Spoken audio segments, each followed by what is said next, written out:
Kabalo ba ka kung unsay kalahian sa dato o pobre kung motambong ka sa ilahang okasyon? Kung motambong ka sa okasyon sa mga dato, imuon ra kang katabang. Tagahugas og plato o tagaluto.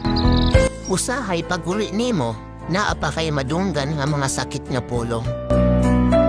Kay lagi, pobre rata, ug kung modala ka og sudan, ingnon pa kang ulit. Pero kung sa mga pobre ka moadto, murag prinsipe ang trato sa imo.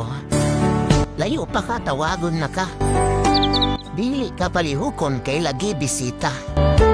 Ikaw na lang ang maulaw mo balibad, kay dili ka paulion kung dili ka katimo. Pag uli pa jud nimo, padalaan pa ka og mga sudan o uban pa. Dili man ako ni ginatanan, pero kasagaran. You and